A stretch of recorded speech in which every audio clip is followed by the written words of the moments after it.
All right, welcome.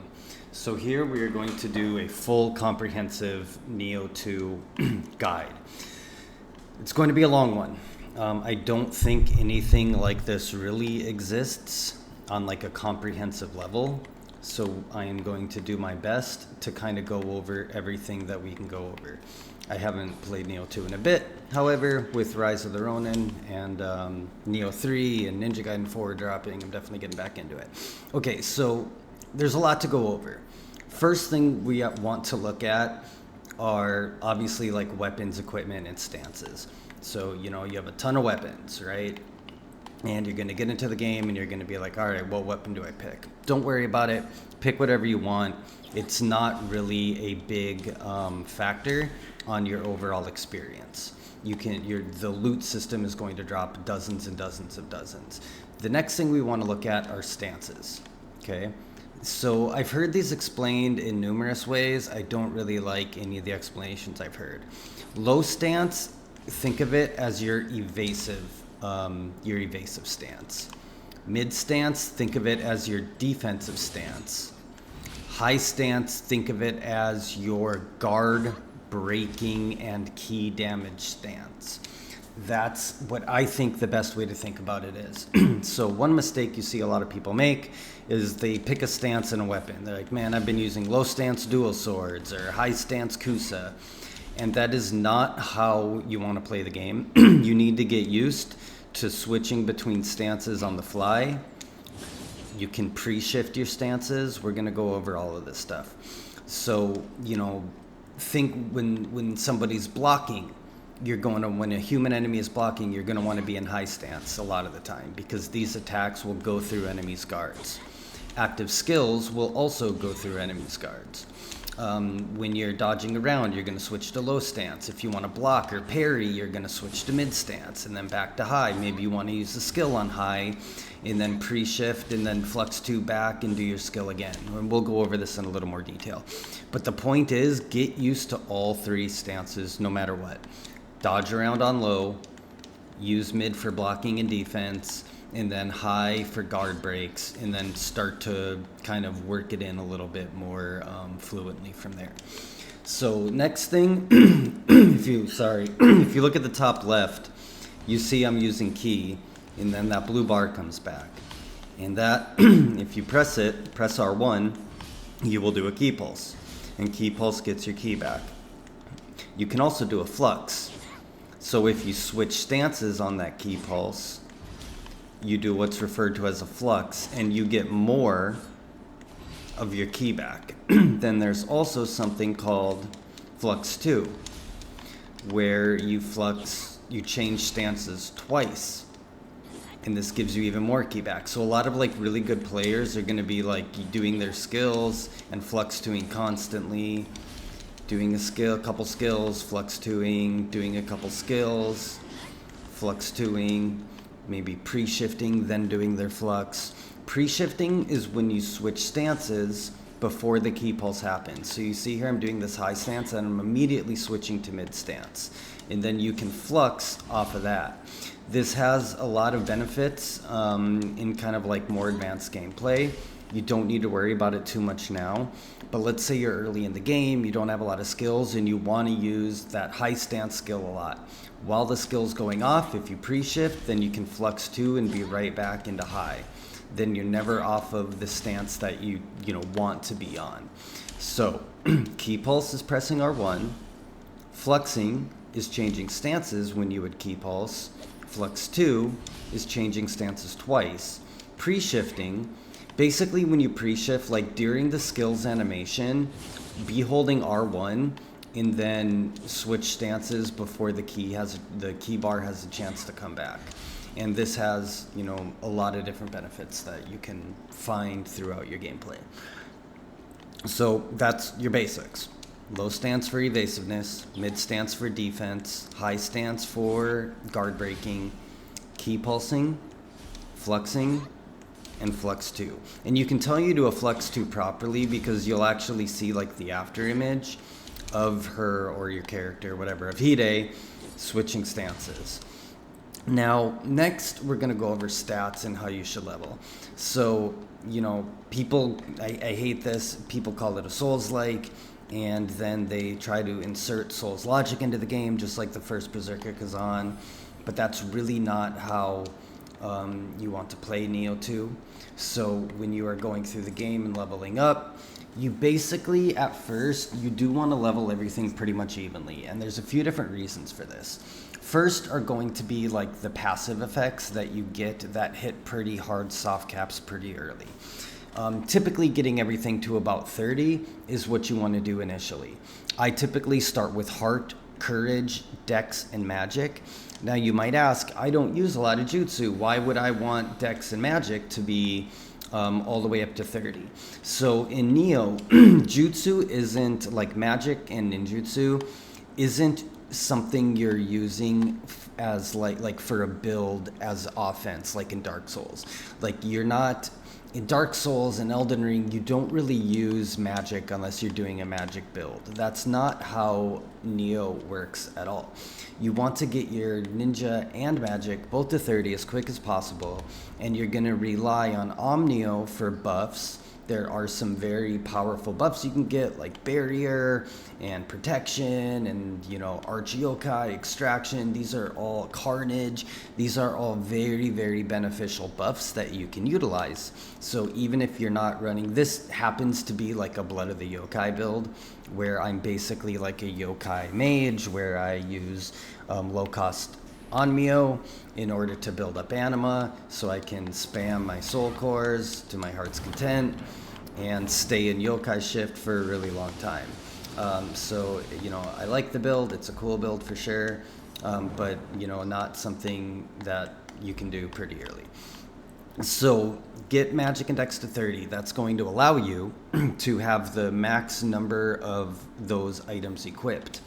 And when we look at dex or ninja, feathers are super powerful even if you don't have a high ninja build. They deal status damages really well. They also deal a lot of damage to out-of-key enemies.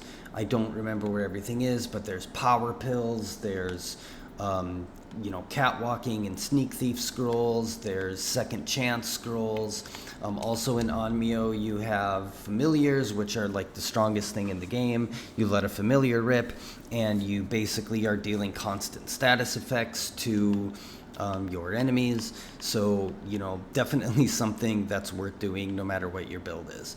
Once you get everything to 30, then you can start kind of specializing in something, and you'll probably be somewhere in Dream of the Strong, getting ready for Dream of the Demon, which is when your build can really start to flourish.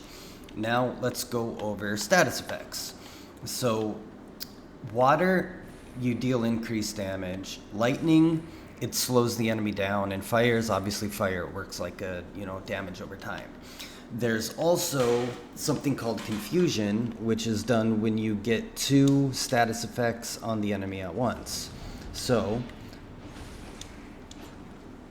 he's already, so we're gonna get him lightning. Now you see that on the far right, there's that kind of like yin yang looking thing. That's confusion, and you deal more damage. They don't regenerate ki. If you ki break a yokai, and we'll get into that in a second, that purple bar is the yokai's ki. If you ki break them and then apply confusion, they won't be able to generate their ki back.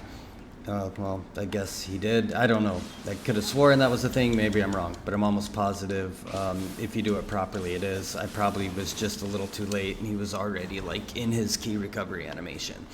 So very powerful, and you deal an extra 50% damage while you have confusion inflicted. So if you have confusion inflicted with water, you're dealing almost double damage. So very, very, very useful, and something you want to learn how to do. So don't worry about stat scaling when you're early in the game, and by early I mean like before Dream of the Demon, which is New Game Plus 2. Don't worry about scat scaling. That's not where you're getting your damage from. You're getting your damage from things like water and confusion and taking advantage of elemental weaknesses and things like that. When you start the game, basically the first thing you want to do, you want to unlock two things. You want to unlock, in Nioh, you want to unlock the Purification Talisman. In Ninja, you can unlock really whatever. It doesn't really matter. So the reason you're doing this, one, Purity is a very strong status element, status affliction. Also, the way you level up points, skill points, is by using something. So if you go early in the game and you want to level up your magic stat so you can get more, have more jutsu slots, equip more talismans, things like that, you need to constantly be using jutsu. And jutsu applies to both Onmyo and ninjutsu. Ninjutsu is ninja jutsu. Jutsu is basically both. Any form of, magic or ninjutsu is referred to as jutsu. So you want to unlock Purity right away. First of all, it's super, super strong. Second of all, you want to be getting skill points so you can fill out your tree like this. And you need to be using some sort of Onmyo to do that. Purification Talisman are going to help you deal more damage and break enemies' ki faster, help you inflict confusion. Also, it's going to, if you're constantly putting it on your weapon, it's going to just be constantly leveling up your Onmyo points. And for Ninja, you can do something like, poison weapon or just throw shurikens. But the point is, you're going to go to the shrine and you're going to ready your jutsu. And every time you rest at a shrine, all of it's going to refill. So you want to make sure that you use all of your equipped jutsu that you can in between every shrine, so you're getting as many points as possible. Weapon points also level up the same way. So the more you use a weapon, the more points you will get for that weapon. It's pretty slow on your first run, but as you get to higher and higher difficulties, they unlock faster and faster. The amount of skill points you get is basically, or the amount of proficiency you get more technically, is going to be basically contingent on how much damage you're dealing. And you obviously deal more damage at the higher New Game Plus cycles.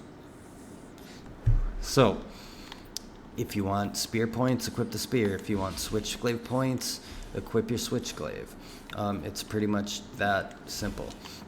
Now, the next thing is going to be how to get more healing items. And this is something, for some reason, vets talk shit about doing this. A lot of vets, which I don't understand. So you're getting all this loot, right? And it feels like trash loot a lot of the time. You're like, what am I going to do with all of this? Well, the first thing you want to do is you're going to go to the Kodama Bazaar and you're going to make an offering. And I can't show it here, which is a shame. But you're going to donate all of your gear. And when you donate gear, you're going to get what's called divine rice.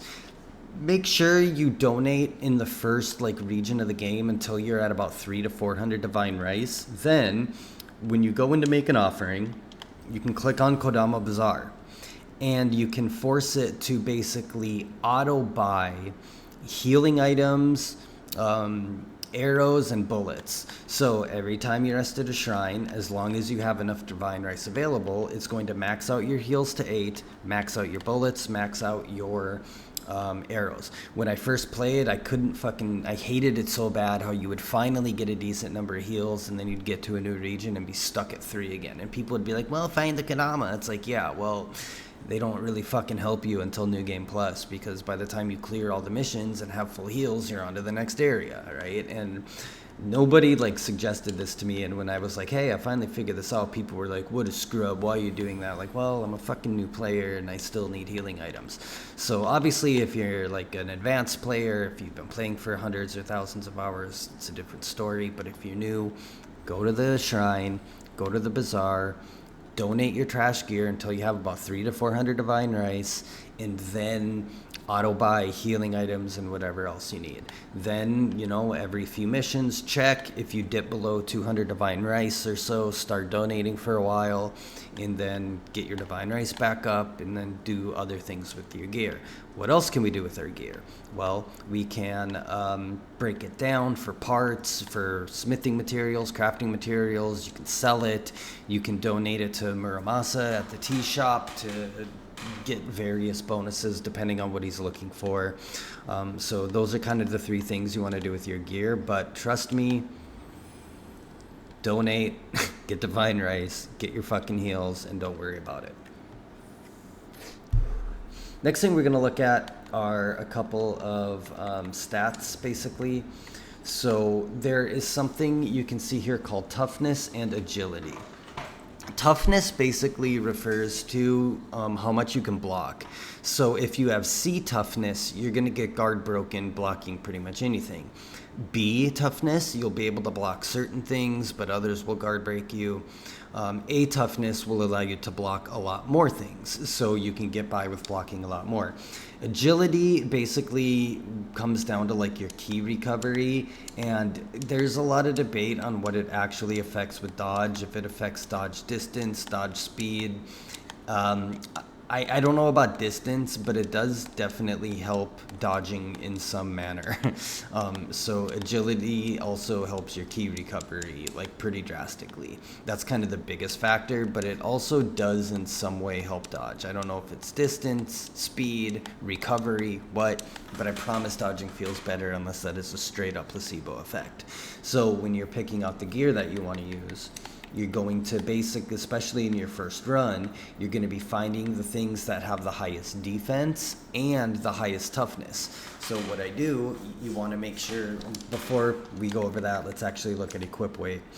There's also, equip weight basically is your agility. So when you're trying to determine what gear to wear, you want to make sure you're at least in B agility, which you can see up here. I believe 60% puts you at C agility, or 70% it looks like. Yeah, 70 puts you at C. So you want to make sure that you're equipping whatever has the highest defense, the most amount of toughness, and gets you to B agility. Your first run, you're basically going to be wanting to do B and B. B agility, B toughness. If you can get A in one of them and B in the other, do it. If you can get A in one of them and C in the other, do not do it, because you want to be doing a constant change of blocking and dodging. You don't really want to focus on just one. So how do we avoid attacks in Nioh? Well, there's a few ways to do it. I've seen a lot of Dark Souls players try to claim that dodging doesn't work, and basically the difference between Nioh and Souls is you have to space out attacks, which is just the dumbest fucking thing. First of all, Nioh isn't even a Souls-like, and second, there's a lot of differences, and you don't need to just space attacks out. You can dodge some of them, you can space out some attacks, so if you need to, you can just get out of the way. You can burst, I forgot I was on Phantom, both these are on Phantom, okay. You can burst counter those red attacks, so you can block. You see how I'm losing stamina when I block? You can burst counter, and Phantom can actually burst counter or block most attacks. But yeah, you can block, you can space, and you can dodge just fine. You have plenty of iframes. It's just, if you are a Souls fan and you're coming from a Souls game, it does feel like you don't have a lot of iframes in Nioh, but you just need to be a lot more precise. That's all it boils down to. You can't spam, rolling animations. You need to be precise with it. And as you saw there in low stance and I think mid, if you hold block, I can't talk and focus. You should know this by now if you've watched my videos. If you hold block and dodge on low stance, and I believe maybe mid stance too, you will actually block. So if you mistime it slightly, you'll still be blocking the attack. So there's really no risk to trying to dodge. Just make sure you're holding block while you are dodging. You also saw him put those little black realms on the ground. Those are called yokai pools. They severely limit your key recovery. If you key pulse or flux during them, also eventually you will get one that allows your soul cores to what's called purify them. It removes them. So the next thing we want to look at in skills are going to be what to get in Samurai. So the first thing you want to shoot for, don't worry about these. I know in Fighting Cowboys Guide, he says, I think the reason people suck in Nioh is because they don't have these buffs, which is retarded. You want to go straight for Flux 2 and Flash Attack. Those are going to be the two most important things you get. So you already have stances and Key Pulse. You want to go for Flux 2, Flash Attack. Those are going to be the most important things that you do. And Purify. Sorry, I totally forgot them. I think Purify might be unlocked automatically. I don't recall ever having to buy that. But if you can't buy it, or if it's not unlocked, then buy that shit right away. But this is the first thing you want to go to. You want to go straight to Flux 2, because Flux 2 is just absolutely insanely strong to be able to use properly. You can basically have infinite ki, even if you like completely waste your key down. Look at that, I'm up at over half key literally instantly. So Flux 2 is extremely important. After you get Flux 2, then yeah, you want to get all of these like Running Water and Purify Realm skills. These are all very, very important and very wonderful. However, you want to get Flux 2 first. In Shiftling, it really doesn't matter. I typically go with these to try to increase my recovery key when I'm in the Dark Realm and Yokai Realm. Sometimes you'll be like completely out of key when they put a Yokai pool on, and it's kind of a pain in the ass. Next thing you want to get basically are going to be the Corrupt things like this. I can't believe I don't have that on this character. Extend the amount of time your yokai weapons are awakened, and extend the amount of time your yokai weapons, or the amount of damage you do while your yokai weapons are awakened.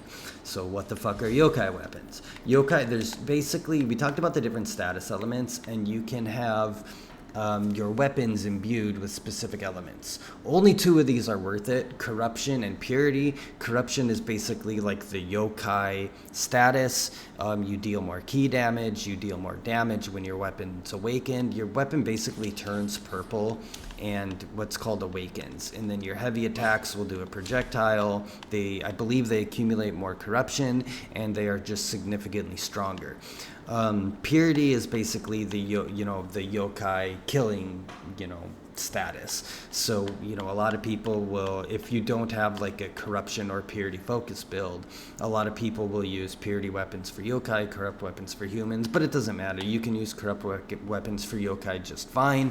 As long as you have the proper buffs and synergies and all that, you're going to be dealing plenty of corruption, and when they awaken, and if they're awakening often, you will get, a lot of damage out of it.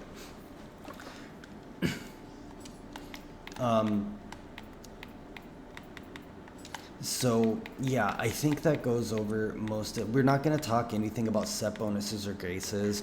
When you're in your first run, do not worry about set bonuses. Do not worry about graces. Make sure you have B toughness, make sure you have B agility, and equip the best, highest level weapon that you have.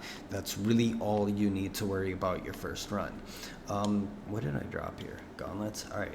Now we're going to talk a little bit about guardian spirits and yokai abilities. So you have all these different guardian spirits. Okay? And these guardian spirits all have something called brute, phantom, or feral. And that refers to the burst counter that the phantom does. And you can see it on the top left, that purple icon is the phantom icon, red is the brute. The burst counter properties are different for all three versions. Brute is an offensive maneuver. Remember how when I said the stances can basically be thought of offensive, defensive, and evasive? That's kind of how counters work too. Brute is offensive. Phantom is defensive. Phantom is a block. So when you're using Phantom, you need to time this properly. You need to wait and then time it, and you will block. If you miss and you're a little bit early, as long as you're in the Phantom state, you will actually block any damage. So Phantom's pretty safe in the fact that if you mistime it slightly, you will at least block the attack instead of eating it. Brute, you do right away. The second you see red, you're basically going to knock the enemy out of their red attack. So you don't really need to time it at all. The second you see red, just fucking slap them. There's a couple of burst counterable attacks in the game that Brute can't do. It's essentially just not fast enough. And there's a couple that Brute can essentially only do. You can probably technically do it with the other two, but it's significantly harder.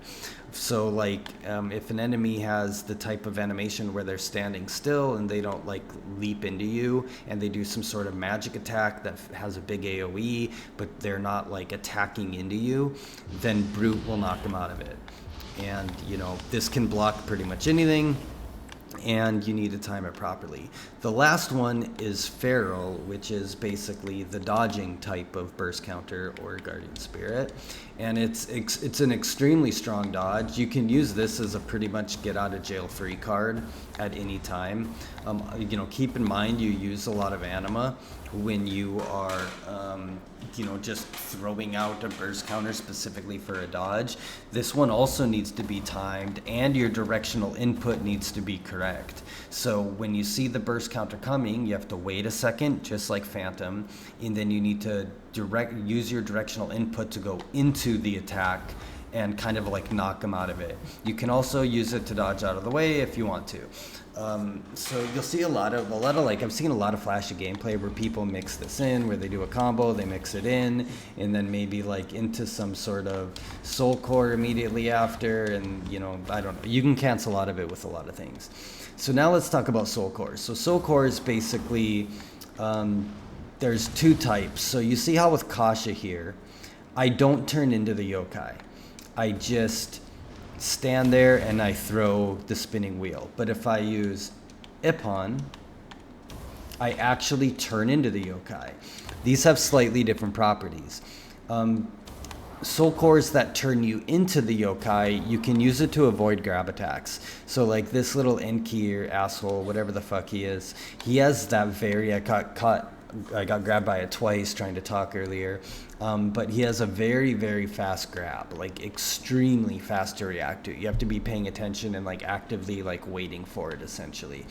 If there's a grab like that and you use something like Ippon that turns you into a yokai, you will actually avoid the grab completely. So you can also use these as a defensive maneuver to avoid attacks. However, you know, something like Kasha where you just stand still and throw it, you're not going to be able to avoid any sort of attack using it that way. When it comes to what soul cores you want to use, it really doesn't make a difference. Use whatever you like, whatever you think is cool. Same with Guardian Spirits.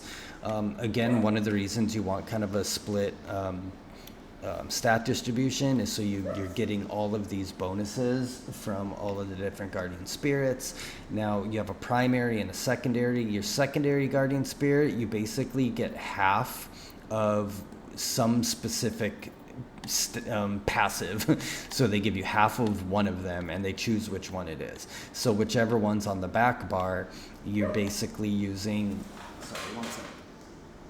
whichever one's on the back bar, you're basically getting just one quick, or not one quick, but one single passive. And then on the front bar, on your primary spirit, you're getting all the passives. And, you know, right now, it looks like O or Oho is my primary. As soon as I switch, then this one's my primary.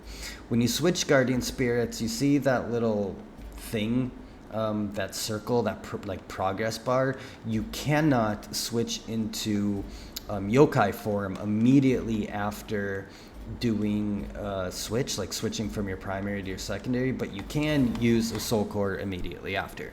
So you can switch to the back bar, use a soul core, or use your burst counter if you need to. Let's say you see a burst counter attack that you want to brute force, switch to it, boom, done.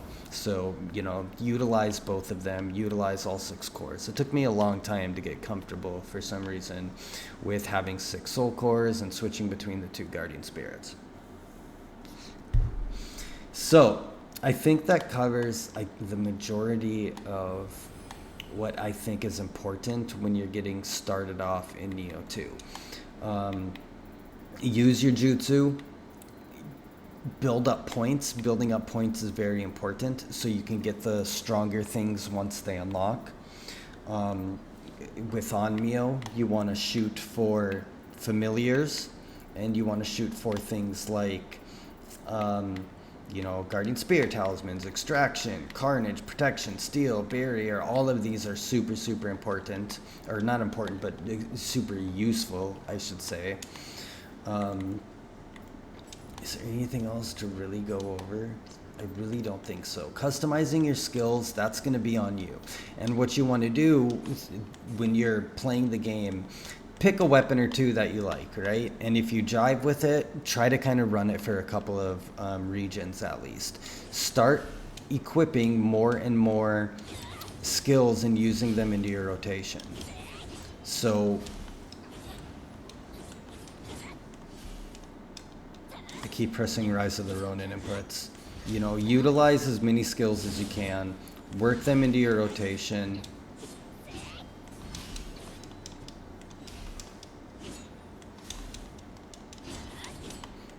More and more and more. And you'll start seeing what skills are useful for like what enemies, what applications, etc., etc. Yokai, you can break their horn. You saw me do it with him a little bit ago. Typically, like high stance heavy attacks will do it. Ippon also should.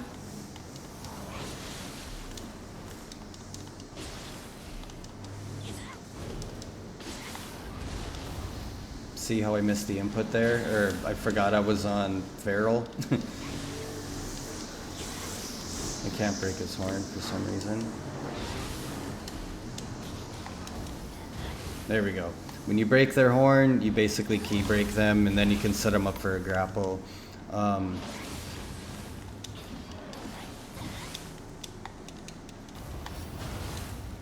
Yeah, that's about it. So yeah, utilize everything. Utilize all your stances. Evasiveness is going to be low. Defensive is going to be mid.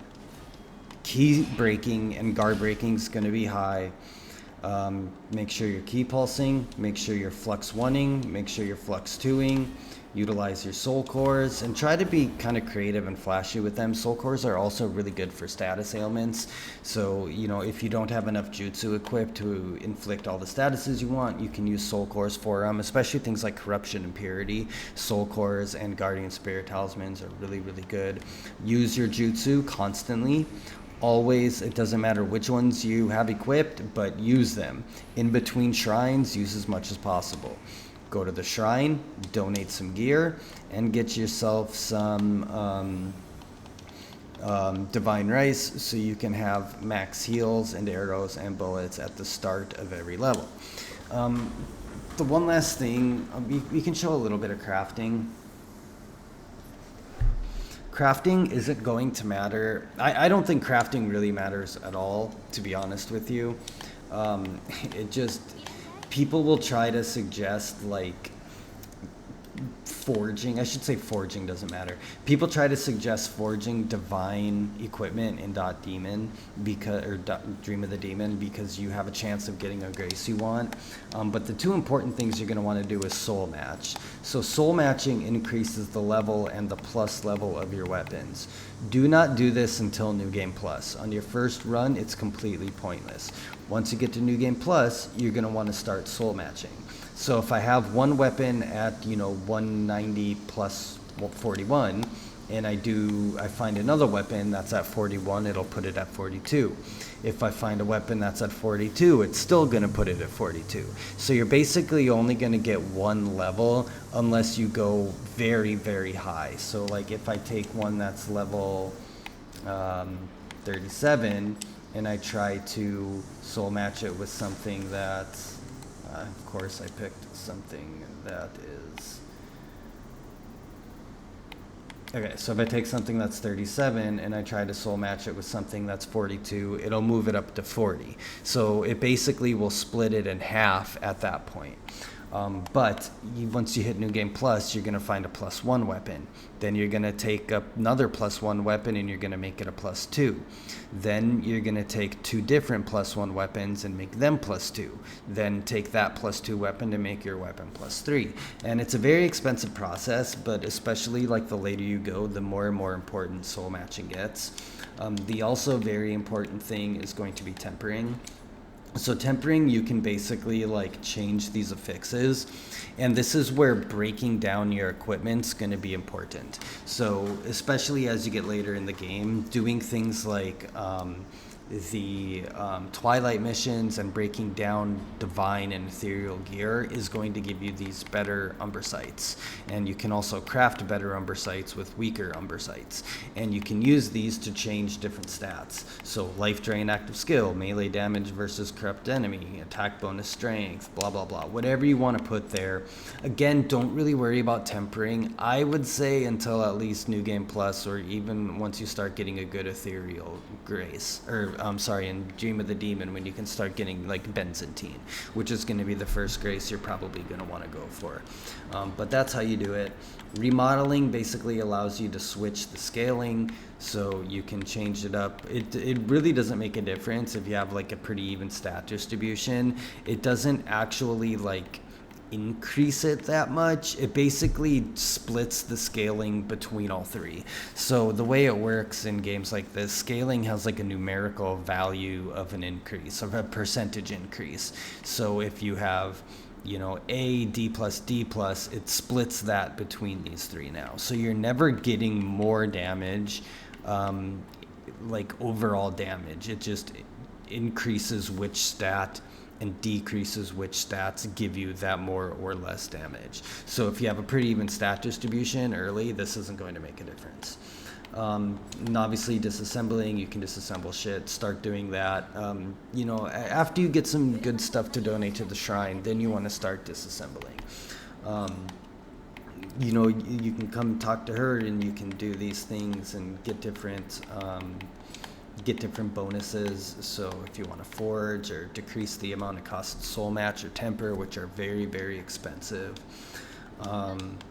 Also, we have something called the tea house and tea sets. So you get these tea sets, which basically give you different buffs or bonuses to things like luck, and it's basically a luck thing. So it's going to help how the drop rates of items, the drop rates of tea sets, and the amount of money you get. So you go back into your little house and you can equip which tea sets you want, and you're going to get those bonuses actively. And then the tea sets you don't want, you're going to go back over to the blacksmith and you're going to sell them, because that's going to be one of your major sources of money. These are worth, you know, you can say 300,000, 700,000, 300,000, 500,000. These are very, very valuable.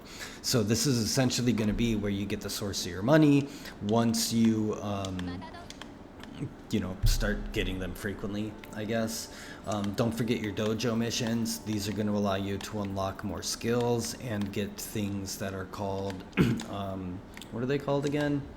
Let's see. Mystic Arts. So Mystic Arts are just little like buffs you get from different weapons. For Nioh, you get the Instacast one. That's going to be the best, which basically allows you to cast your familiars and buffs pretty much instantly. I think that covers it. So we got everything we need to talk about. So yeah, there's your comprehensive Nioh 2 guide. I know it's a lot, and I didn't really script it, so sorry it wasn't super like to the point sometimes, but I think I covered pretty much everything that needs to be covered. I'll do some more. There are some pretty good like advanced, like Last Load has some good like more advanced ones, but I've never seen anything where it's just like, here's what the fuck to do when you get started that's fully comprehensive. Fighting Cowboy has one, but it's trash, like most of the things he does. So yeah, thanks for watching. Take care. See you for Nioh 3. Peace.